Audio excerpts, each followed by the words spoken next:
En la historia del pueblo de Dios, el éxodo de Egipto es el relato más extraordinario del Antiguo Testamento, con la intervención divina de la manera más espectacular. Porque tras comer el cordero pascual, los israelitas estaban listos para salir de Egipto. El faraón finalmente dio su consentimiento y con gran angustia ordenó a Moisés y a Aarón que fueran a adorar a su Dios. Todos estaban incluidos, hombres, mujeres, niños, así como sus rebaños y manadas. Anteriormente Moisés se había negado con razón a partir si no se permitía a los israelitas salir como familias completas, junto con sus animales. Además, Dios provee para el futuro de su pueblo. ¿Por qué no salieron de Egipto con las manos vacías? Incluso cuando los egipcios les rogaron a los israelitas que abandonaran el país, les dieron todos los artículos que pidieron, plata, oro, ropa, tal como Moisés les había ordenado. Y estos artículos eran una compensación por los salarios que les habían sido retenidos injustamente. Eran esclavos. Más tarde los israelitas se enfrentarían a la decisión de cómo usar esos dones. Dar la tela, los adornos preciosos, el oro, la plata y otros metales para construir el tabernáculo o entregar las joyas de oro a Aarón para que fabricara el ídolo del becerro de oro.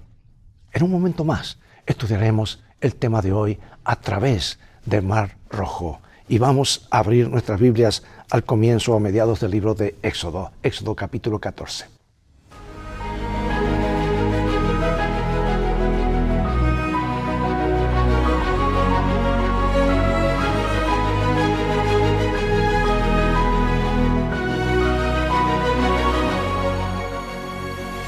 Palabras solemnes pronunciadas por Moisés con el respaldo de la promesa divina.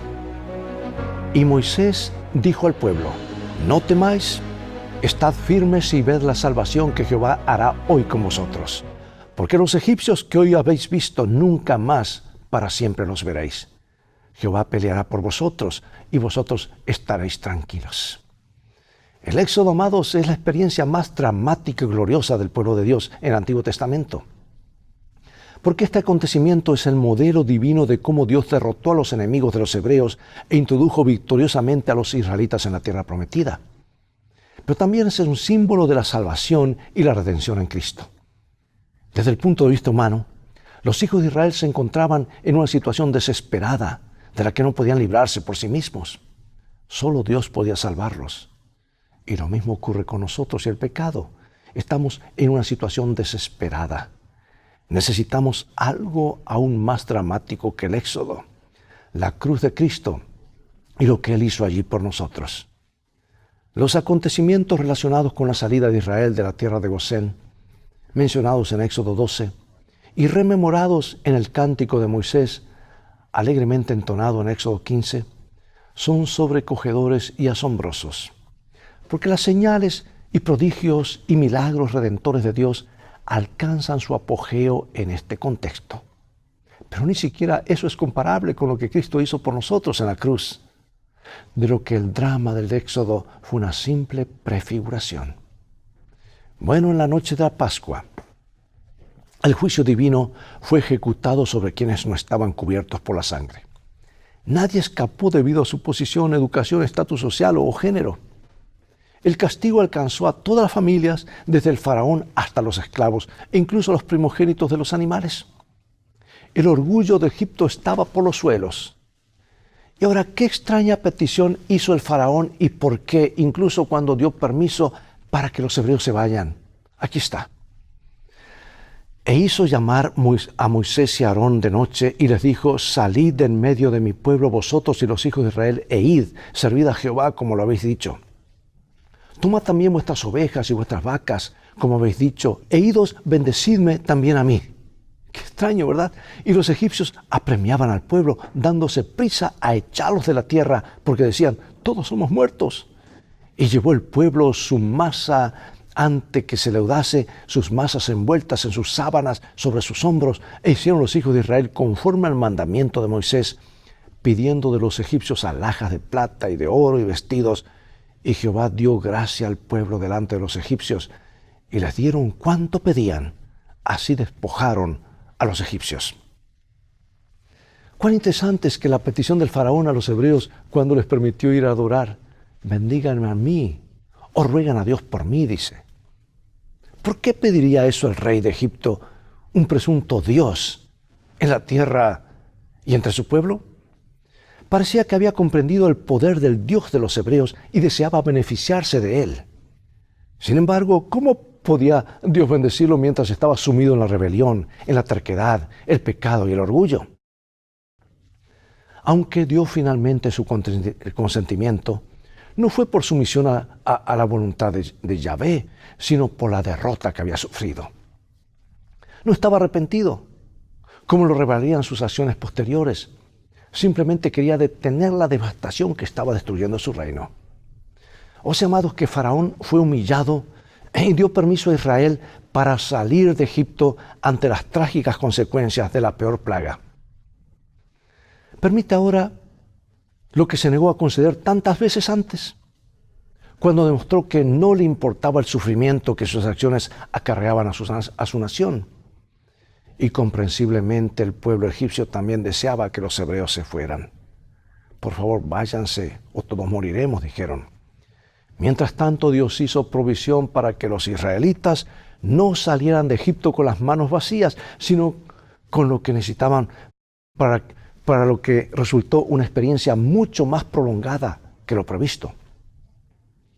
Resulta que los egipcios dieron a los hebreos preciosos artículos para apresurar la salida de ellos del país.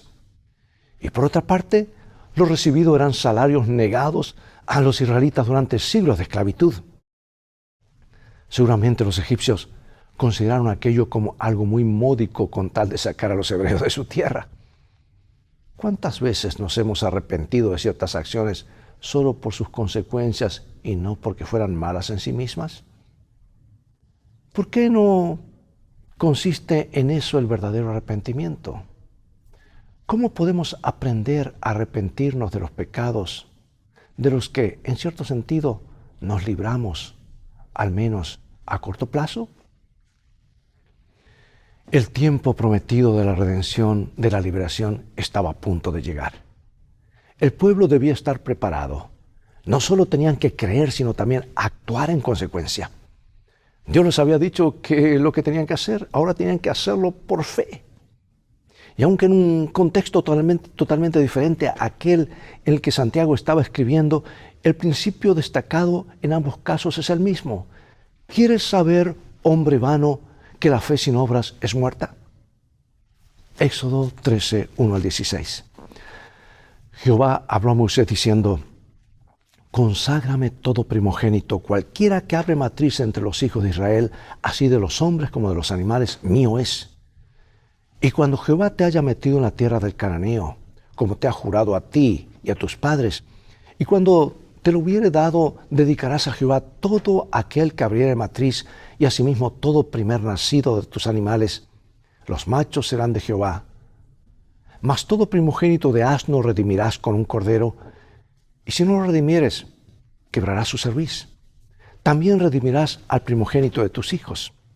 Y cuando mañana te pregunte tu hijo diciendo: ¿qué es esto?, le dirás: Jehová nos sacó con mano fuerte de Egipto, de casa de servidumbre, y endureciéndose Faraón para no dejarnos ir, Jehová hizo morir en la tierra de Egipto a todo primogénito, desde el primogénito humano hasta el primogénito de la bestia.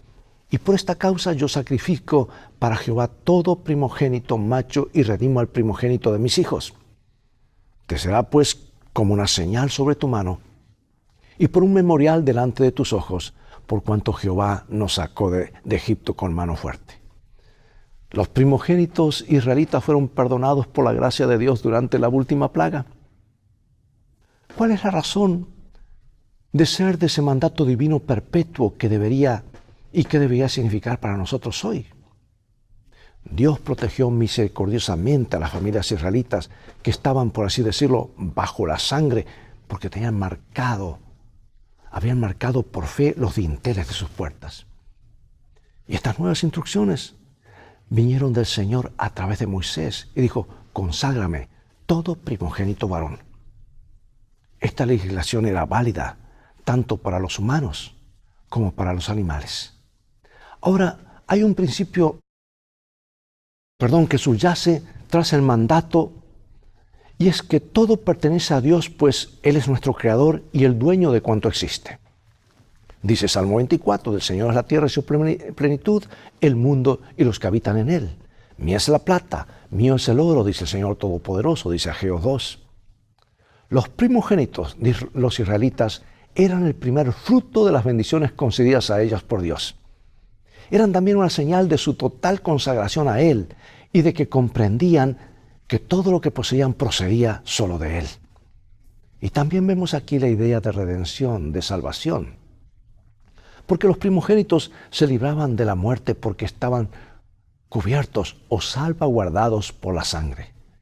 Fueron redimidos de la muerte como lo son quienes están bajo la sangre de Jesús. O como dice Pablo acerca de Jesús, en quien tenemos redención por su sangre, el perdón de los pecados.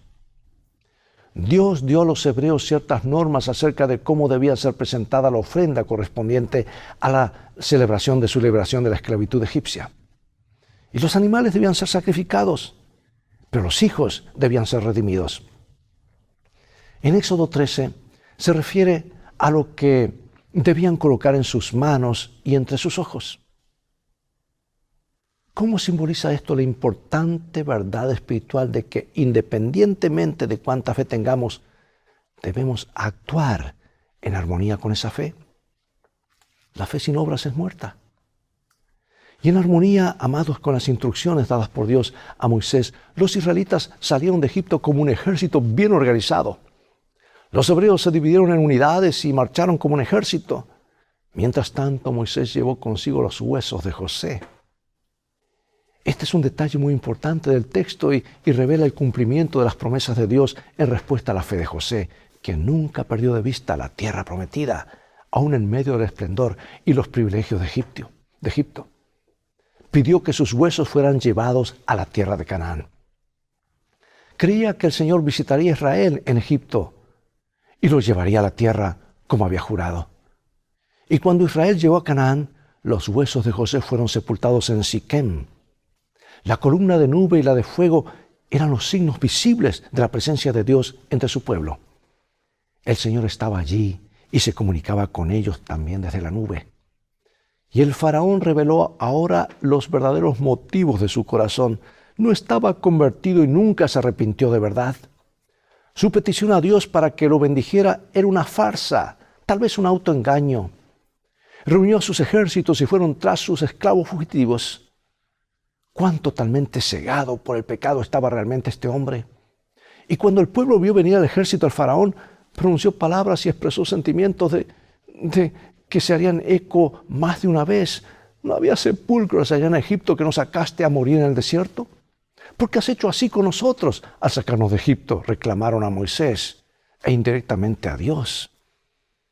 Y aún después de haber visto manifestaciones tan dramáticas del poder de Dios, que incluyeron el libramiento de sus hijos primogénitos, el pueblo seguía mostrando una asombrosa falta de fe.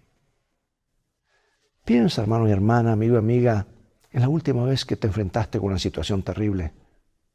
¿Cómo fue tu primera reacción? ¿Fe en Dios o falta de ella? ¿Qué lecciones deberías haber aprendido de esa situación que podrían ayudarte la próxima vez que enfrentes otra? Ahora, con un mar enfrente, un ejército atrás, Moisés seguía confiando de todo corazón en Dios y en su palabra y animó al pueblo. Presentó 4 puntos cruciales acerca de cómo actuar en situaciones difíciles. No teman, dijo. El primer llamamiento es a confiar en el Señor, pues solo así es posible vencer el temor. Isaías nos recuerda esta verdad al afirmar que los creyentes están en las manos de Dios y que Él actuará en favor de ellos si lo aceptan como su Dios y su Señor. Dice Isaías, ese versículo hermoso, esa promesa que hemos repetido tantas veces, Isaías 41, no temas porque yo estoy contigo, no desmayes porque yo soy tu Dios, que te esfuerzo, siempre te ayudaré, siempre te sustentaré con la diestra de mi justicia. Porque yo Jehová soy tu Dios, quien te sostiene de tu mano derecha y te dice, no temas, yo te ayudo. Mantenerse tranquilos, les dijo, manténganse tranquilos. Bueno, sabes, esto no significa solo dejar de murmurar y esperar grandes cosas, sino confiar en Dios y esperar pacientemente su poderosa intervención, ya que Él actuará. Verán la salvación que el Señor les dará hoy. Oh, qué palabras. Para que nuestra fe crezca, es importante reconocer el liderazgo y la ayuda de Dios y agradecer su asistencia prometida. Ver significa abrir los ojos, porque la incredulidad es ciega. Solo Dios puede proporcionar la victoria, la seguridad y la salvación. Dios siempre está disponible, cuidando de nosotros y proveyendo lo que necesitamos en el momento apropiado. Las otras palabras que dijo, el Señor peleará por ustedes. O sea que esto indica lo que Dios hará. Luchará personalmente por su pueblo. Amados, el Calvario es la prueba definitiva de ello. Pues en la cruz Cristo derrotó a Satanás para darnos vida eterna. Incluso los egipcios reconocieron que el Señor luchaba por los israelitas. La orden dada por Dios a Moisés fue clara: marchen. Y Dios desplegó su plan de acción paso a paso. Número 1. El ángel de Dios y la columna de nube se desplazaron desde la parte delantera del campamento de Israel y se situaron detrás de ellos, protegiendo del ejército egipcio. Número 2. Moisés extendió por fe su mano sobre el mar. Número 3. El Señor dividió el agua y la secó con un fuerte viento. Y 4. El resultado fue que los israelitas atravesaron el mar con seguridad y sobre tierra seca hasta la otra orilla. Los egipcios los persiguieron ciegamente, pues se negaron a ver que Dios estaba haciendo cosas extraordinarias por su pueblo hasta que fue demasiado tarde. Porque todo el ejército egipcio fue derrotado y nadie sobrevivió, incluyendo Faraón. Fue una derrota impresionante para los egipcios y una victoria completa para el pueblo de Dios. No es de extrañar que a lo largo de toda la historia y hasta el día de hoy los judíos revivan este incidente. Lo triste es que no reviven el incidente mayor, Jesús muriendo para darnos la libertad del pecado. Y esto se recuerda, esta liberación, en el cántico de Moisés y de María de Éxodo 15. Porque ese cántico alaba al Señor porque es un guerrero poderoso que derrotó a quienes se oponían a su pueblo. Moisés desarrolla personalmente este tema subrayando que el Señor, su Dios, es también su fortaleza, su canción y su salvación. Nadie es como Él, magnífico en santidad, terrible en prodigios y autor de maravillas. El cántico de Moisés habla de quién es Dios y de lo que hace. El Señor es exaltado, alabado y admirado por su extraordinaria obra en favor de su pueblo. Y la gratitud y la adoración son el resultado natural de la bondad de Dios para con nosotros. El aprecio por su amor es el prerequisito para disfrutar de una vida espiritual vibrante. El amor inquebrantable de Dios es especialmente enfatizado y glorificado porque Él conducirá al pueblo que ha redimido hasta la santa morada. Y Moisés predice que Dios establecerá el santuario en el monte de su heredad, en referenciación al templo de Jerusalén. Y en Apocalipsis 15 nos dice lo siguiente, que los redimidos cantan el cántico de Moisés y del Cordero. ¿Puedes imaginar cómo sonará en el cielo esta alabanza a Dios por sus grandes y maravillosas obras, por sus juicios justos y verdaderos, por sus acciones justas y su santidad? Observa lo que dice la última línea del canto, Apocalipsis 15, 4. Todas las naciones vendrán y te adorarán porque tus juicios se han manifestado. Es decir, cuando los juicios de Dios, especialmente los que tienen que ver con el mal y la opresión que durante milenios han quedado impunes, se hayan manifestado, los redimidos de las naciones lo alabarán por esos juicios. Y ahora, para concluir, hermano y hermana, amigo y amiga, confiar en el Señor y sus promesas a veces puede ser difícil, especialmente en tiempos difíciles cuando su ayuda no es visible ni llega de inmediato. ¿Qué significa quedarse quietos para ver la liberación de Dios? El Señor le dijo a Moisés que no solo orara, sino que avanzara. ¿Lucha Dios con nosotros en todas las situaciones de la vida o espera que actuemos en respuesta a su guía?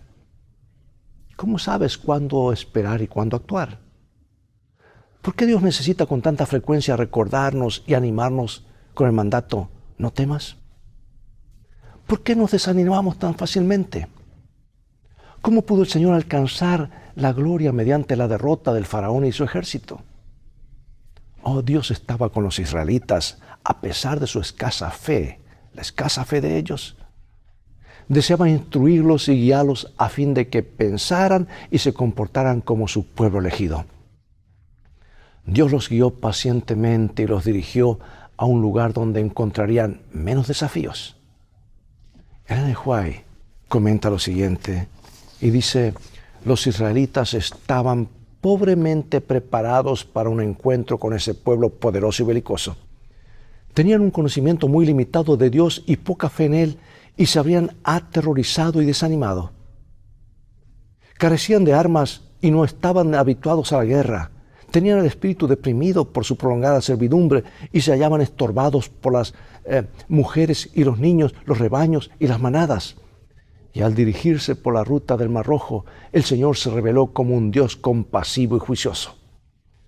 Y acerca del cántico de Moisés y del Cordero, el comentario bíblico Andrews dice lo siguiente: la certeza de este acto redentor de Dios en la historia nos asegura que nada tenemos que temer al futuro. La última estrofa se centra en los enemigos futuros que tendrían que ser enfrentados por la conquista de Canaán. Por causa del brazo poderoso de Dios, enmudecerían como una piedra. Cuando enfrentamos certeras imposibilidades, cuando nos sentimos acorralados y no sabemos dónde acudir, podemos encontrar seguridad en el cántico de Moisés, porque conmemora un gran acontecimiento de la historia del pueblo de Dios. Acompáñame en oración, Padre Celestial. Qué tremendo habrá sido lo que ha ocurrido allá hace unos 1500 años antes de Cristo. Algo glorioso, algo que marcó para siempre la historia del pueblo de Israel, el momento de la liberación. Pero avanzando unos 1500 años, nos encontramos con otra liberación mayor. Y al nosotros mirar atrás 2000 años, vemos el Cordero de Dios liberándonos del pecado, dando su vida por nosotros, conduciéndonos hacia la tierra prometida. Oh, gracias, oh Padre, por dar a tu Hijo. Gracias al Hijo que se dio a sí mismo. Y gracias que el Espíritu Santo nos está guiando a toda la verdad. Bendícenos. Ayúdanos a no repetir la historia de incredulidad, sino a tener fe en el Dios de lo imposible, el Dios invisible, pero real en nuestras vidas, que prometió estar con nosotros todos los días hasta el fin del mundo. Gracias por escucharnos. En el nombre de Jesús oramos. Amén. Dios te bendiga y te guarde. Y recuerda, tú vales mucho para Jesús. Él te ama más de lo que puedes imaginar. Y en este viaje de la vida, las cosas van a terminar bien si hacemos de la palabra de Dios nuestro guía, nuestro GPS, y a Jesús como nuestro líder supremo. Maranata, Dios te bendiga.